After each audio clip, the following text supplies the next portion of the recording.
I'm Dr. Deborah Knapp, and I'm here today to provide some techniques on how to prevent a second CCL or knee injury. So the first thing that you want to remember is that whenever you are going to head out to the park or start training for a certain sport, you want to make sure you do an active warm-up.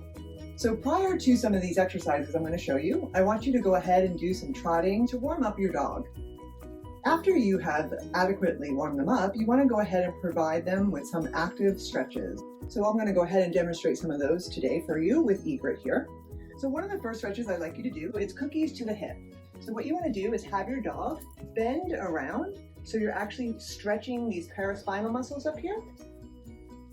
Another exercise that you want to do prior to actually performing your running or your exercise or training is a sit to stand. So these are active stretches to kind of get your dog warmed up to help prevent injury. Sit and stand.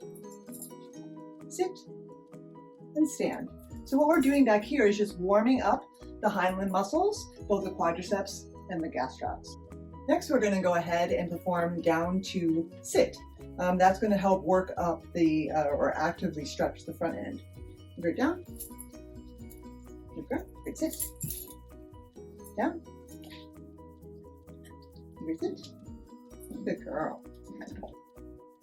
Another active stretch that you can do with your dog is called paws up. So depending on the ability of your dog or the size of your dog, you can use a small step, a stool kind of like this, or you can actually have your dog put their paws on your shoulders also. And what this is going to do is to actually stretch the paraspinal muscles or the back muscles, and also stretch your hip flexors. Great. What's up? And so if you have them hold here, you can see the nice stretch that's happening here in her hip flexors and also in her paraspinals.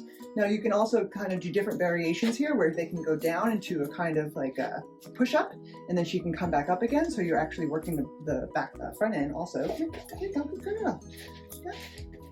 There you go. Just making sure you have a stable surface for them to walk on.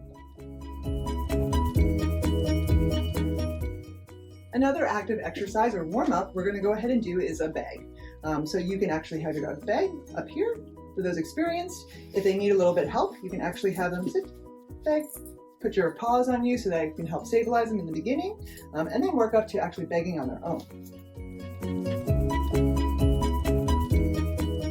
So after your activity, say you're having your dog run in the park, or if you do a sport and you're done with training, you want to do an appropriate cool down. So you want to give them about 5 or 10 minutes to kind of lower their heart rate, cool their muscles down, and then immediately after you want to do something called passive range of motion. You can use this after activity, but you can also use this kind of as a test to see how your dog feels.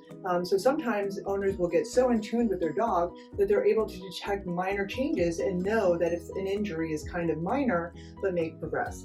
So doing a passive range of motion, I like the bicycle range of motion. So basically what you want to do is mimic a dog's stride. So you're going to go ahead and put them all the way up in full flexion, flexing that hip, the stifle, and the hop, or the tarsus, and hold that for about a count of 8.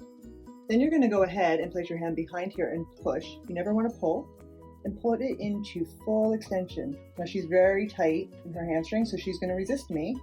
I'm going to just apply nice pressure until she relaxes. Now we're going to go ahead and take a full bicycle range of motion with the stifle extended and the tarsus extended, and hold it here in a nice hip extension for about a count of 8. And then we're going to be all done again. We're going to come all the way up into hip flexion. And here, that's where you want to get comfortable with the way that your dog actually performs range of motion. I know my dog has very tight hamstrings, so I know it's hard for her to extend, but I know that's normal for her. If your dog allows you to do this whole range of motion really easily, and then one day he actually restricts, say, full knee flexion or full knee extension, that may be saying that there's something going on in the knee, and we want to be aware of that and monitor its progress. Thank you for joining us.